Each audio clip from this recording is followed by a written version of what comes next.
বছৰ গৰকা মৰাণৰ শ্ৰী শ্ৰী নৱদেশ্বৰ শিৱালয়ত শিৱৰাত্ৰি আয়োজন। শিৱৰাত্ৰি উপলক্ষে প্ৰতি বছৰৰ দৰে এইবাৰো মৰাণৰ অতি পুৰণি এই মন্দিৰত উলহ মালহেৰে মহাশিৱৰাত্ৰি আয়োজন কৰা হৈছে। ৮ মাৰ্চৰ পৰা ৩ দিনীয়াকৈ বৰ্ণাঢ্য কাৰ্যসূচীৰে অনুষ্ঠিত হ'ব শিৱৰাত্ৰি। এই কাৰ্যসূচীসমূহত সকলো ধৰ্মপ্ৰাণ ৰাইজৰ উপস্থিতি কামনা কৰিছে শিৱৰাত্ৰি পৰিচালনা সমিতিয়ে।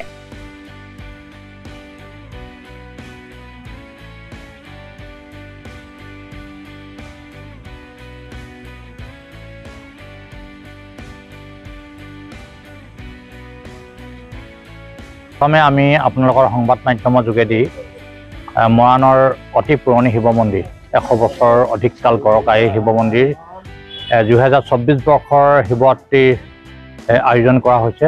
আমি শিৱ মন্দিৰ পৰিচালনা সমিতিৰ তৰফৰ পৰা সকলোৰে সহযোগিতা কামনা কৰিছোঁ। আপোনালোকৰ সহযোগিতাই আমাৰ ৩ দিনীয়া কাৰ্যসূচীৰে অনুষ্ঠিত হ'বলগীয়া এই মহাশিৱৰাত্ৰিৰ যাতে সফল সামৰণি হয় তাৰ বাবে আপোনালোকৰ আশীষ কামনা কৰিছোঁ। আৰু আমিও এই মহাদেৱৰ ওচৰত প্ৰাৰ্থনা জনাইছোঁ যে এই শিৱৰাত্ৰিত মানুহৰ জীৱনলৈ সুখ শান্তি আৰু সমৃদ্ধি কঢ়িয়াই আনক। আৰু আজি বিভিন্ন ধৰণৰ কাৰ্যসূচীৰে ইয়াত আমি এই মেলা আয়োজন কৰিম।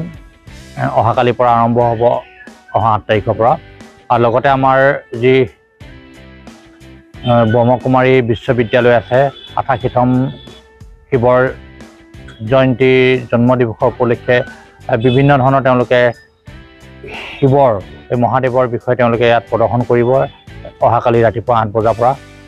গতিকে আপোনালোকৰ সকলোৱে সহযোগিতা কামনা কৰিছোঁ। আৰু আমাৰ প্ৰস্তুতি প্ৰায় সম্পূৰ্ণ হৈছে। খন্তেক সময়ৰ পিছতে আমি যিখিনি প্ৰস্তুতি ইয়াত কৰিছোঁ সেইখিনি আমি ৰাইজৰ মাজত আগবঢ়াই দিব পাৰিম। মাত্ৰ এটাই কথা, সকলোৱে যাতে শান্তি শৃংখলাভাৱে সুপৰিকল্পিতভাৱে সুশৃংখলভাৱে যাতে আমি সকলোৱে শান্তিভাৱে আমি এই শিৱৰাত্ৰিখন সকলোৱে সহযোগিতাত যাতে সামৰণি মাৰিব পাৰোঁ। গতিকে আপোনালোকৰ সংবাদ মাধ্যমৰ যোগেদি এইটোৱে আহ্বান জনাইছোঁ যাতে ইয়াত কোনো বাধা বিঘিনি নহয়।